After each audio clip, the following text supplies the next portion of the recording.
Welcome to this world-first look at Forza Horizon 6. I'm Torben Ehlert, Design Director for Forza Horizon, and I can't wait to show you what the teams at Playground Games and Turn 10 have been working on. And I'm Don Arceta, Art Director for Forza Horizon.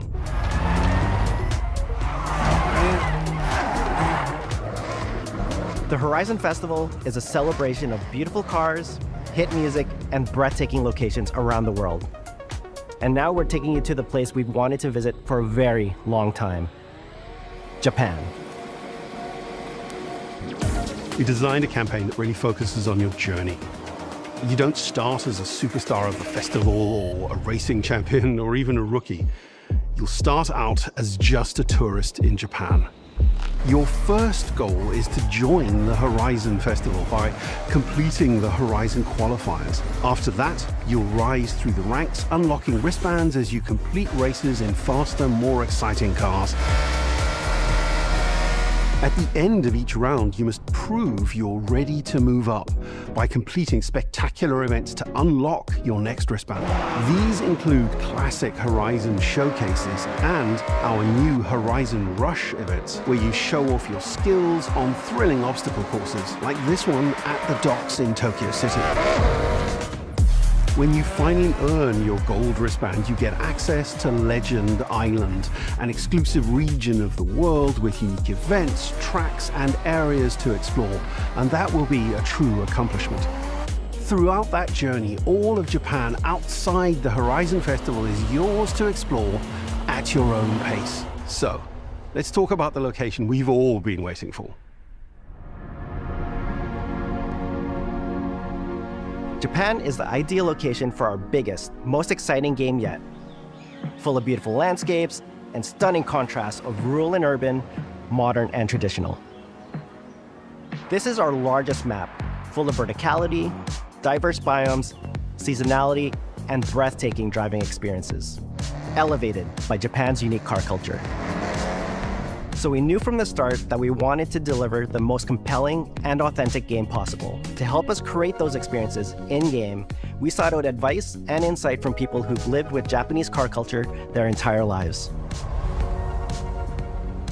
As someone who grew up in Los Angeles and Tokyo, both cities known for car culture, I developed a passion for cars early. I've also worked extensively supporting creative collaborations between Japanese and Western video game studios. Over the course of production, I had many conversations with the team about the nuances and the details of Japanese culture and how to reflect these in Forza Horizon 6. As an example, when we discussed naming options for the player home at Tokyo Docks, we discussed the building number, picking 7 and 8 because those two numbers are considered fortunate in Japan. In fact, these numbers are also part of a well-known Japanese proverb, nanakorobi yaoki, which means never give up. When our team builds a Forza Horizon game, we focus on the essence of the place, what makes it special and unique. At the start of production, our team traveled to Japan to capture reference for everything. Time-lapses of real Japanese skies, photogrammetry of trees and geology, scans of roads and buildings, and things as simple as water kick-up and the way fallen cherry blossoms respond to passing cars. From these references, we then work to capture the soul of those places, adapting it for Horizon's open-world gameplay. And since Japan is home to driving experiences unlike anywhere else, that process begins with the roads. Inspired by the C1 Loop, Ginkgo Avenue, and mountain passes, like Mount Haruna and Bandai Atsuma. Then we layer in the details around them, creating a world where every road leads to discovery. For this game, we've built our biggest urban area yet.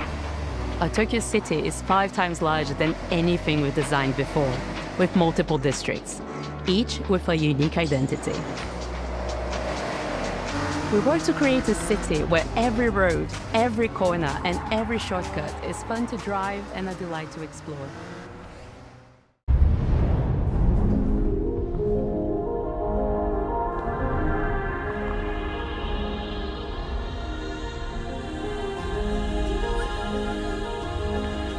皆さんこんにちは。ゲームフリークのゼネラルプロデューサー大森茂です。ここは東京にあるゲームフリークのオフィスです。ビースト・オブ・リンカネーションはかつてない新しい体験を作り出すことに主眼を置いたゲームフリーク独自の取り組み、ギアプロジェクトから生まれた新しい挑戦です。これまでもポケットモンスターシリーズのほか、ソリティバ、ギガレッカーなどさまざまなオリジナルゲームタイトルを世に送り出し、常に新しいアイデアや世界観の構築に挑戦しています。ビースト・オブ・リンカネーションはまさに新しい体験ができるゲームです。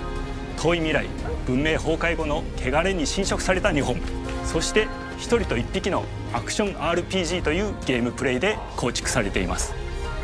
この美しくも過酷なビースト・オブ・リンカネーションの世界で、皆さんにも臨場感あふれる冒険を味わっていただくことができればと心から願っています。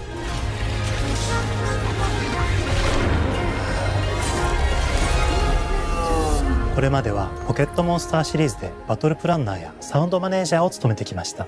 ただ新しいゲームに挑戦したいという強い衝動もずっとあったんです。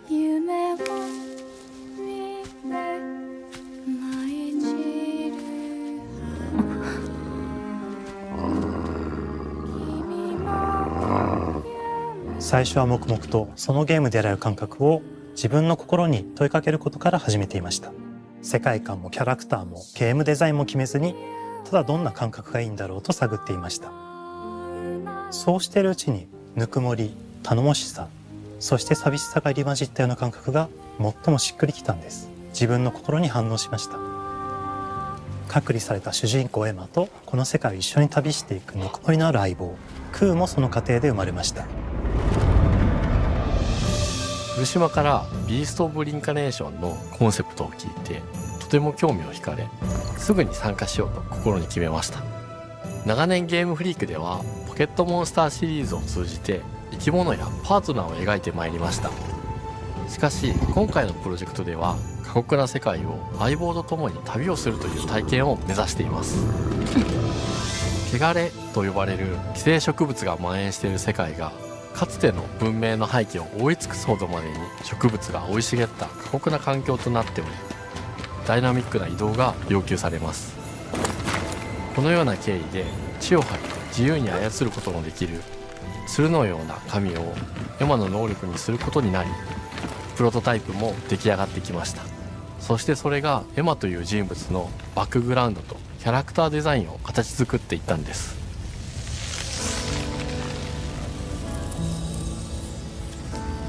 これまでゲームフリークは動植物や自然と真摯に向き合ってきました。形状を自由に変えられて武器のように鋭くなりつつも美しい、そんな中核となるモチーフとして植物を選びました。ただ単に美しい植物を風景で表現するだけではなく、遊びにも植物を取り入れました。しっくりとくるモチーフを見出し、ゲームデザインとモチーフを紐付けることはポケットモンスターシリーズの開発を通じて培ってきた重要なステップです。モチーフが決まった段階でコンセプトアーティストの幸田一馬さんご協力のもと、この世界のビジュアルを形作っていくことにしました。エマとクーの姿を思い描いた時、自然に支配される世界の舞台として日本がぴったりだと考えました。日本の昔から続く山々に囲まれた自然豊かな風景と SF が入り混じった世界をエマとクーが歩く姿を自然にイメージできました。さらに植物をモチーフとした重要な存在として、植物と動物が融合した生物でもある腐植体も出来上がっていきました。腐植体のデザインは当時私が注目していたデジタルアーティストの森田裕樹さんにお願いすることにしました。世界の舞台を作ると同時にエマとクーの物語を作り上げていきました。ストーリーの舞台は西暦4026年の日本です。遥か昔に発生した汚れという名の寄生植物の影響で人類の大半が消滅した後の世界です。エマは腐植体を狩り、その汚れを自分の体に封じ込めることができるという特別な能力を持っています。ただそれがゆえにエマは恐れられ、人々が住むコロニーから隔離され暮らしています。エマと彼女の相棒となるクーは日本の東の地で出会います。そのクーの目的がこのゲームの謎の一つでもあります。名前は何だ？クーだ。クーから目を離さない方がいい。ああ、分かってる。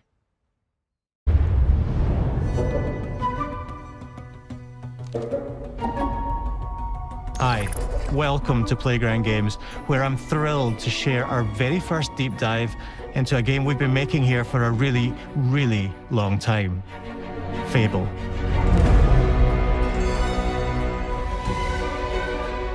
Playground Games is renowned for fun, immersive, and visually stunning open-world experiences. Since 2010, we've been developing the Forza Horizon series right here in Royal Leamington Spa, a charming little town in the middle of England. As Horizon has grown, so have we. Over the past few years, we've built a new team to carry that reputation into a new genre that we are incredibly passionate about. Fable is Playground's first open-world action RPG, and we couldn't be more proud to be carrying on the work of the legendary Lionhead Studios, the original creators of the franchise. And although our game is a new beginning, I think what we're making is really faithful to the spirit of the classic Lionhead trilogy that we all love. At the heart of our game is a simple, recurring question. What does it mean to you to be a hero? Our game is about choices and their consequences. It's packed with action, drama, British humour, moral dilemmas, and quite a few chickens. All of this combines in a fairy tale which could only be Fable. In classic Fable fashion, you begin the game as a child, growing up in the sleepy rural village of Briar Hill. It's here that in a moment of extreme danger, your heroic powers first emerge, and we discover that you are Albion's first hero in a generation. But not long afterwards, disaster strikes, and the people of your village, including your beloved grandma, are turned to stone by a mysterious stranger. Suddenly alone in the world, you'll set off on an adventure which will change Albion forever. Venturing out into the world is a huge moment because this is Albion like you've never seen it before. Idyllic rolling hills, magical forests, bustling villages, sleepy hamlets, oversized vegetable patches, and stunning vistas. And because our Albion is truly open world, for the first time, you'll be able to explore this rich and detailed world seamlessly, with the freedom to go where you want from early in the game. We can't wait to welcome you back to Albion's iconic capital city, Bowerstone. Home to Fairfax Castle, the old clock tower, and the legendary Heroes Guild. It's a huge city, full of contrasts. Rich and poor, nobles and commoners, royalty and criminals. You'll spend plenty of time here during the game as you discover the secrets of the Heroes Guild and its reclusive guildmaster, Humphrey the Golder. In the north of Albion, you'll find mountains, craggy coastlines, spooky marshes, and the bleak, windswept city of Bloodstone. Here, you'll meet the leaders of two rival gangs, vying for power, and uncover the secrets of the sinister but extremely well-organized Cult of Shadows. Our Albion is beautiful, handcrafted, and richly detailed. In Albion, heroes are special, different. They're stronger than regular people. They're more skillful, more charismatic. More importantly, they're those rare humans who can harness and use magic in the world around them. They have the power to do what they want. And so do you. In our game, we want you to play as the hero you want to be. And that starts with being able to choose how your hero character looks. So, in Fable, you'll be able to pick from a range of different character heads and customize your clothing, hair, skin tone, tattoos, and scars, so the hero you play represents you. But as well as your appearance, you can be the hero you want to be through the way you play, through the skills and abilities you learn, and through the weapons you use. Just like the classic trilogy, heroes in our game fight with a combination of strength, skill, and will. Seamlessly blending melee and ranged weapons with magical abilities gives us style-weaving combat, allowing you to show off your personal playstyle against single opponents and large groups of enemies alike. Melee is at the heart of our close quarters combat. You'll use light and heavy combos, often knocking enemies off balance and executing stylish finishers. Swap to your ranged weapon to bypass enemy guard and deal with troublesome flying enemies. And of course, you'll be able to unleash your powerful spells to both manipulate and devastate your opponents. We're excited to be bringing back some fan-favorite adversaries for you to fight.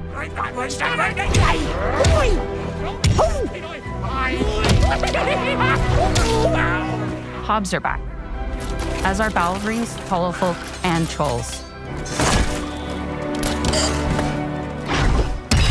And we're adding brand new enemies too, like this fearsome cockatrice, a giant fire-breathing chicken. Each enemy family is different, with their own weaknesses to exploit and defenses to overcome.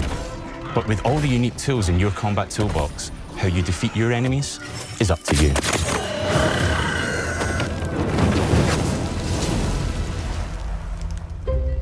But there's more to being a hero in Albion than fighting, so much more. When we talk to people about their favorite memories of the original games, so many of their stories were about the stuff you can do when you weren't just being a hero. The normal, everyday stuff which happened when you interacted with the people of Albion. For me, what I remember most vividly are the inhabitants of Albion and the things you can do with them, or to them. The crazy thing about the classic Fable games was that in the middle of a sprawling RPG was almost a complete other game where you could just mess around with the villagers and townsfolk. And we've built that same experience in the middle of our game too. Buying a house, getting a job, making some money. Romancing a villager, getting married, having kids. Fancy a date? Perfect. You can get to know me better. Buying another house. Buying every house in Albion. Buying every business in Albion. Getting rich. Marrying a bunch more people, having a bunch more kids, probably getting divorced along the way for good measure. And this game within a game is unique to Fable. It's systemic, interconnected, and you see the ripple effects of the things you do everywhere you go. And all of this revolves around the people who live in Albion, who we call the living population. There are more than 1,000 of them, and every single one is unique. Each of them has a name, a role, a daily routine, and their own personality. You could follow any one of them for a day and just watch them live their life. They'll get up, go to work, spend some leisure time on hobbies, then go home to bed. But what's even cooler is that you can talk to every single one of them in fully voiced conversations and interact with them in loads of different ways. Maybe the job they go to is working for you because you hired them to work in one of your businesses. Hey you, working hard? How can I help you, boss? Maybe the bed they sleep in is in a house you own because you're the landlord. Or maybe their bed is on the street because you evicted them. All right. Oh, it's you. You're awful. And all of the stuff you do affects what they think of you. You're a legend. Because everything you do builds your reputation. Very impressive. Now that's an hero right there. Morality has always been super important to Fable. That tension between good and evil underpinned all of the original games. And morality is central to our game too. But we have a slightly different take on it. For us, morality isn't black and white. There are lots of grey areas. And importantly, morality is subjective. No two people see things exactly the same way. And that's how it works in our game too. Everything you do earns you a reputation. And every person in Albion will have a different reaction to you as a result. Hello there. Yeah, we get it. You're rich. They'll remember things you did directly to them. They'll love you.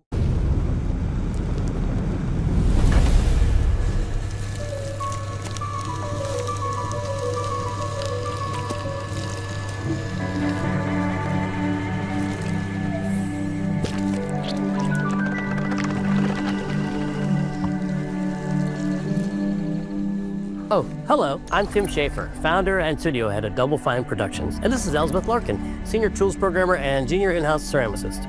At Double Fine, we try to take a little time every so often and create quick game prototypes. Anyone in the company can pitch a game idea, and we have a vote on which ones we want to try to make. We forget the projects we're currently working on, basically get amnesia, and we do this for 2 weeks. That's a fortnight. And we build a few of these experimental game prototypes. We call this process Amnesia Fortnight. We've had all sorts of great ideas come out of this process.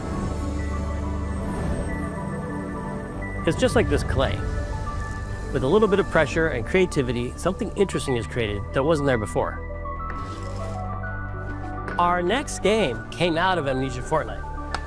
It's all about encouraging you to create with others, and then use what you create to destroy each other.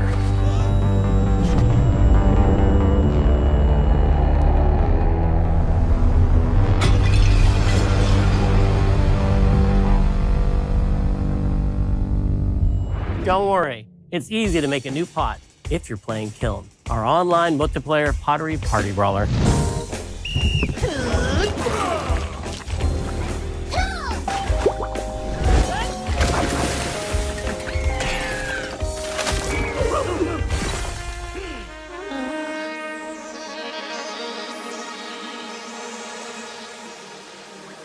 We love to explore new and original ideas here at Double Fine, alongside last year's Weird But Chill game Keeper, featuring surreal and dreamlike exploration. Kiln is the other side of that coin, bringing high-energy, expressive multiplayer action.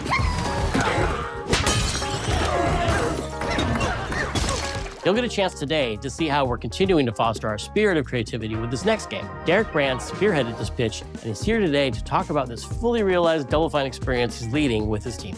Kiln is a multiplayer party brawler, and it's just as much about the act of trading with your friends as it is fast-paced competitive destruction. We built this game to respond to your creative design choices, as well as your relentless cruelty to anthropomorphized clay pots.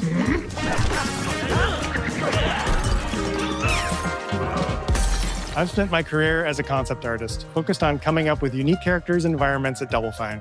But I also play a lot of action titles, which got me wondering, what would a game look like that included not just the cathartic element of destruction and action, but the equally cathartic act of creation I was familiar with as an artist? I stumbled on the answer one day: what better solution than a pottery wheel? We wanted to give players the ability to create characters out of any shape and to make sure that what you make has a charming, animated personality. You start off as a little helpless, naked spirit. You're not capable of much in this state. Thankfully, you are capable of manipulating clay, and a pottery wheel is the perfect place for the creation of a new body. And when it comes time for destruction, those shapes needed to translate into capable fighters. Pots that can compete in challenges in a way that only pots can. Our game mode, Quench, brings all of that together in a 4v4 combat party atmosphere. You and your friends need to balance your pot's shape and abilities with its capacity for carrying water into enemy territory. Here, you'll navigate through the environment with your team's unique creations. Avoid or destroy incoming enemy warriors. And of course, fill your pot up with water to ultimately douse the enemy's kiln and win the game. Got him once. Now keep at it.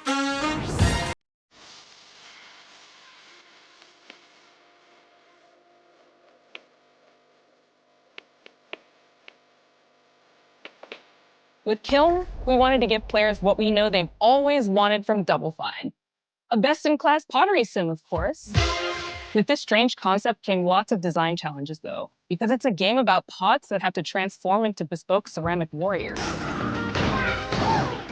We had to figure out how to make an art tool, a character builder, and a loadout system all together, while keeping the whole experience approachable for anyone, not just pottery masters. After many iterations balancing simulation with arcade-like simplicity, we landed on a design that lets you feel like a master potter who can easily make any pottery shape you could dream up, even if you've never seen a potter's wheel. It's weirdly satisfying. We've carefully married the clay technology with the behavior of the sculpting tools and controls to make sure anyone can pick it up in seconds. Refine it with sponges, shapers, and straight edge tools to get specific and make it yours. As you sculpt, you'll notice the game recognizing the different shapes you've made. It'll automatically detect when you're shaping things like cups, vases, bowls, and many more. So that means we had to ask ourselves, if I was a vase, and this vase that I just made was now my body, what can I, as a vase, do?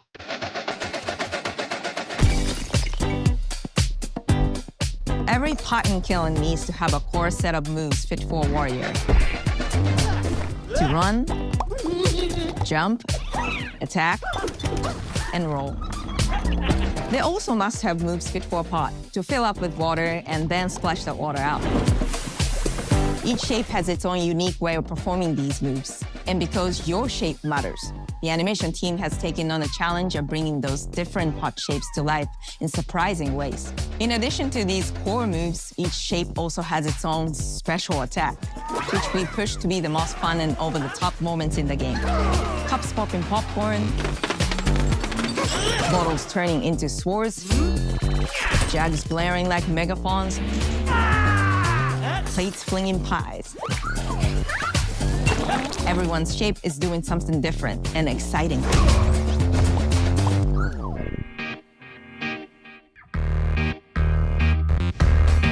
As you fight over the water on the battlefield and try to extinguish your opponent's kiln, you'll have to pay attention to each map's unique nuances. Our mantra of shape matters carries over into our maps. We specifically designed our maps to integrate with how you choose to play and what pot you choose to play as. So you'll see things like secret tunnels that only fit certain size pots and pathways that are only traversable with certain shapes. You'll fight on fractured, floating pieces of ancient history, like an ancient Greek nightclub fit for Dionysus. It's even got a dance floor. Navigate Athena's giant strategic war map, inflating sponge warriors with water to rearrange the battlefield to your advantage.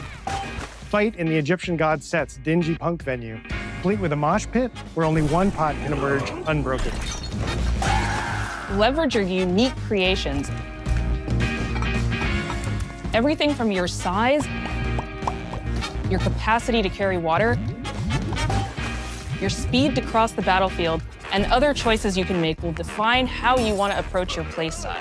Do you want a team full of large cups, maximizing your dousing potential? Go that kiln, baby! Or a team of tiny ninja saucers ready to quickly smash up anything that gets in their way? Or a unique combination you've discovered that balances power and splashability? If you're skilled enough to end up at the enemy kiln with lots of water, you can unleash a powerful super splash ability that does tons of damage and makes the kiln vulnerable to further attacks, letting you and your team dunk on the enemy kiln to either win big or turn the tide and make a comeback.